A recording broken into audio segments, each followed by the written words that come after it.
Sam? Yeah. What's this topic for, my friend? What are we doing?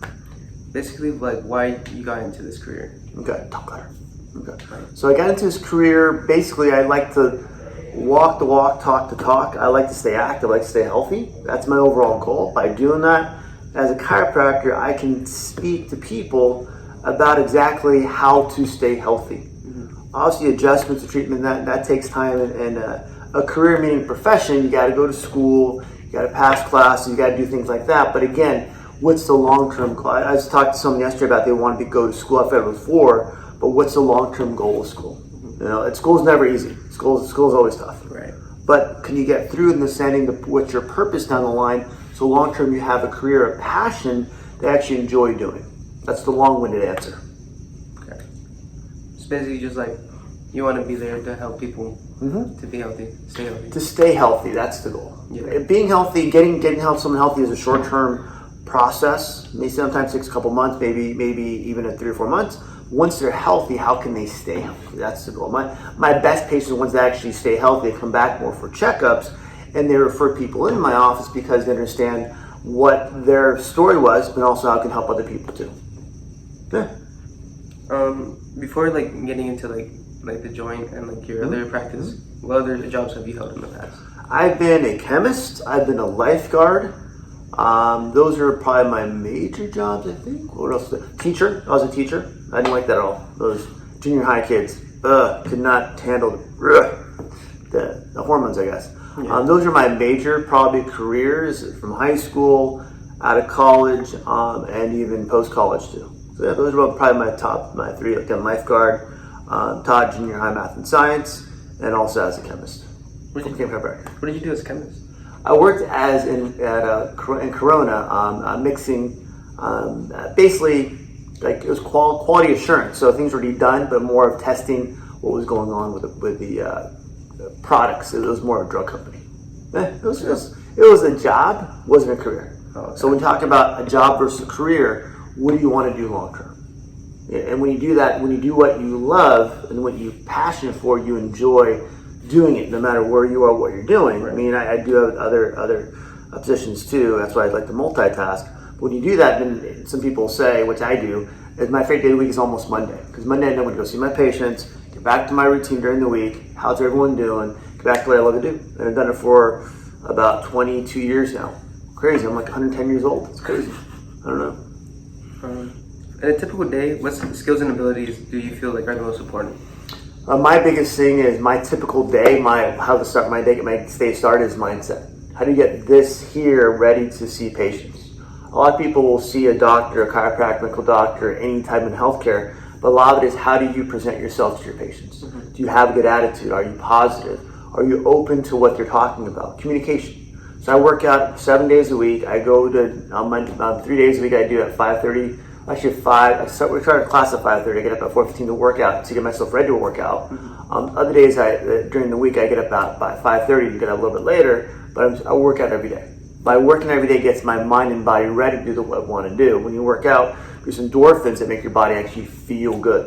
If you feel good, at that point your mind is ready to really get into understanding and be happy for patients. Patients come to my office, they're not the best day of their lives, but can I give them a good standard to set and aim for by greeting them properly, making sure I'm in a positive mood, get them positive. If I walk into the office and go, what's up, Mr. Jones? What's up with you? My bad, my day's been horrible. Like, what is this wrong with this doctor? Yeah.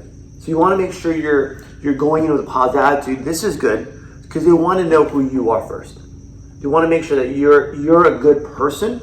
Once they understand you're a good person, they can trust you to help them get you better. Right. But as a patient, you want to make sure you almost, as in healthcare, you almost want, doesn't matter if chiropractor or not, you want to make sure you're looking at patient perspective. What do they see? How do I make sure I present myself well? Because how many times do you make a first impression? Every time. How many times make the first impression? Oh, once. Once, yes. I know it's early, Sam. I know it's early. But the thing is, you have one chance. So you want to make sure you walk in, hi, Mr. Jones, what's going on today? How can I help you? At that point, you're listening to that person. You're listening. They can see you listening to you. They can see you listening to them and focused on them. At that point, they know they're hopefully in the right place. That's the thing. You have one chance to make a first impression to make it good. Yeah. What's the most important thing about patients to see? What do you think? What's the one thing they want to see when they see you? Professionalism. Professionalism, yes. But how do you present professional but also personalism? You want to be personal and professional.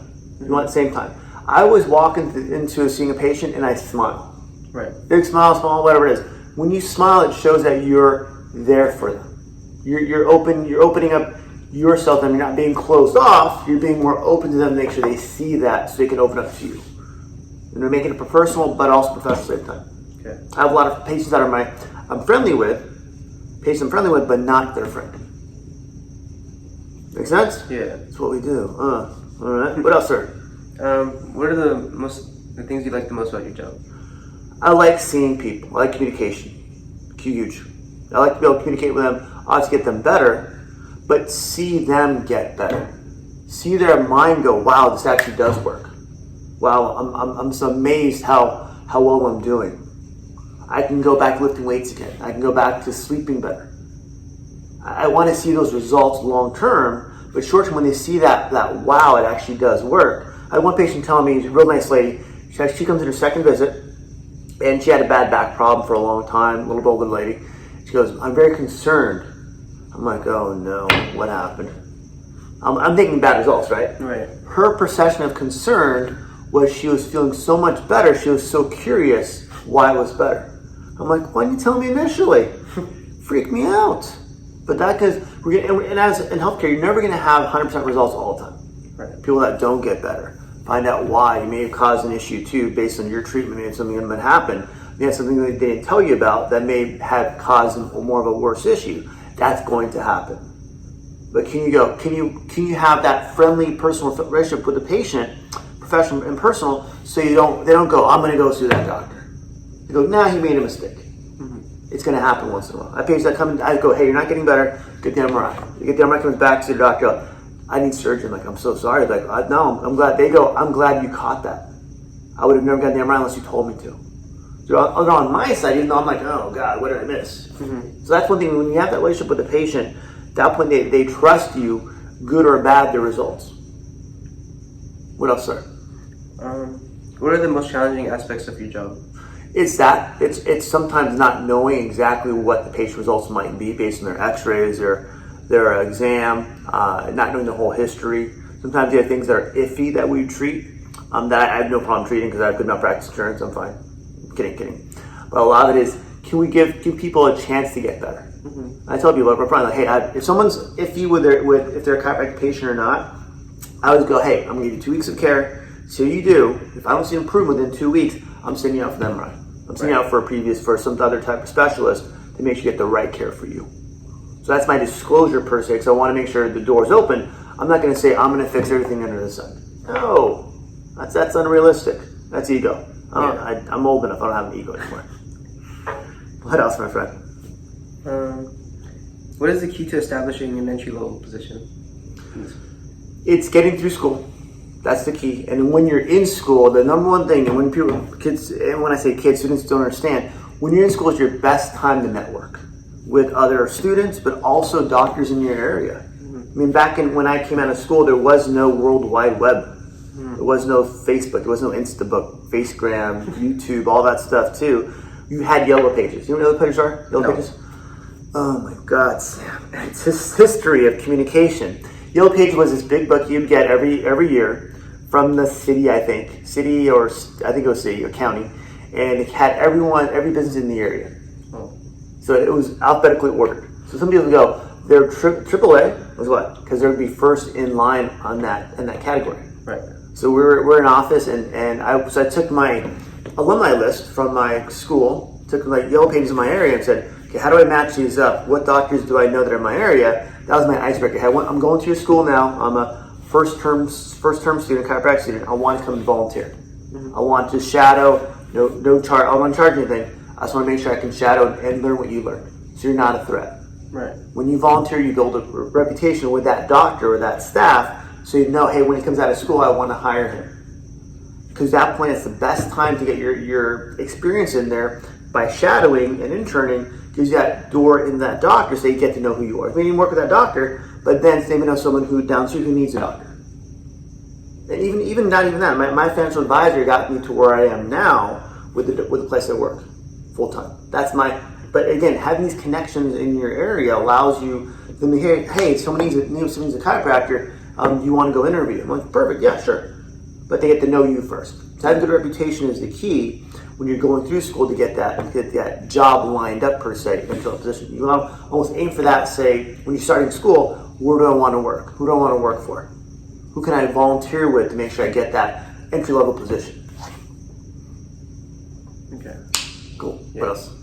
What developments do you see in the chiropractic in the next 5 to 10 years? A lot of expansion, getting into more areas, becoming more common use for healthcare, making sure that happens for people. So at that point, more people are seeing different offices. Like I'm a private practice, but places like The Joint, or there's Chiropractor too. Other ones out there that are becoming more nationwide are able to market chiropractic as a general healthcare, a wellness center, to make people understand it can be used different ways.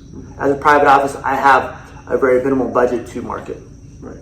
It's more personal referral, which is always the best way, personal referral, but it's very small, within 10-mile radius.